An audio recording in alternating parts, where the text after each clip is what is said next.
Assalamualaikum warahmatullahi wabarakatuh. Bertemu lagi dengan Ibu dalam mata pelajaran Bahasa Indonesia. Pada kelas 11 semester 1 ini, materi kita yang pertama adalah teks prosedur kompleks. Berbicara tentang teks prosedur, tentu kegiatan ini sudah sering kalian lakukan sehari-hari di rumah. Contohnya membuat makanan, menghidupkan televisi, mengoperasikan komputer, bermain handphone, membuat akun Google, kemudian mendaftar ke sekolah baru. Nah, semua itu dinamakan dengan prosedur karena memuat langkah-langkah yang harus kita lakukan. Nah, dari keterangan Ibu tadi, maka dapat disimpulkan bahwa teks prosedur itu adalah teks yang berisi petunjuk untuk melakukan, menggunakan, atau membuat sesuatu dengan langkah-langkah yang urut. Teks prosedur ini sangat penting dalam kehidupan kita sehari-hari. Kenapa? Karena dengan melakukan langkah-langkah yang urut yang sesuai dengan aturan-aturannya, maka akan tercapailah hasil yang maksimal atau sesuai dengan yang kita inginkan. Itulah yang membuat yang di teks prosedur itu menjadi penting dalam kehidupan kita sehari-hari.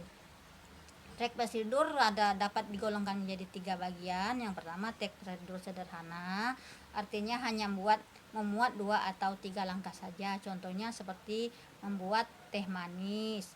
Kemudian yang kedua adalah teks prosedur protokol.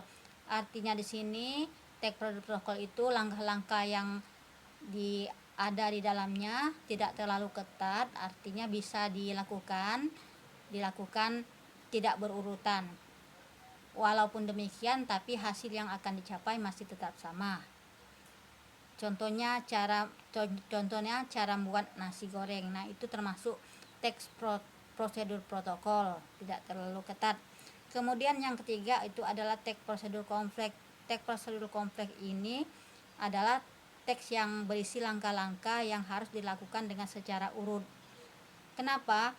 Karena kalau tidak dilakukan secara urut sesuai dengan aturan-aturannya, maka hasil yang dicapai akan tidak maksimal, tidak sesuai dengan yang kita inginkan. Itu dinamakan teks prosedur kompleks. Kemudian teks prosedur ini mempunyai ciri-ciri. Yang pertama, memuat langkah-langkah. Langkah-langkah itu artinya kesatu apa yang harus kita lakukan, kedua apa yang harus kita lakukan, kemudian yang ketiga apa yang harus dilakukan, dan seterusnya. Langkah-langkah itu harus bersifat urut, artinya tidak boleh dibolak-balik. Itu aturan dalam teks prosedur kompleks. Kemudian menggunakan kalimat perintah. Kalimat perintah ini bersifat lugas. Kenapa harus bersifat lugas? Agar mudah dilakukan, agar mudah dimengerti.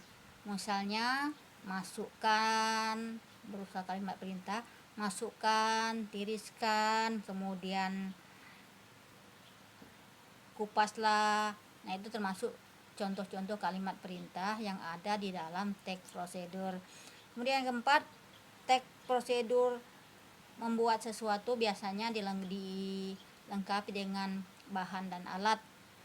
Jadi bahan-bahan dan alat-alat yang digunakan itu harus dilampirkan juga dalam teks prosedur itu. Itu untuk prosedur membuat makanan. Teks prosedur ini biasanya dilengkapi dengan pengantar yang berisi informasi umum tentang apa yang akan dibuat atau apa yang akan dilakukan. Kemudian terakhir, teks prosedur ini, ciri-ciri dari teks prosedur berisi tentang kesimpulan atau penutup yang isinya bisa kesimpulan berupa rekomendasi. Nah, itulah keterangan sekilas tentang teks prosedur.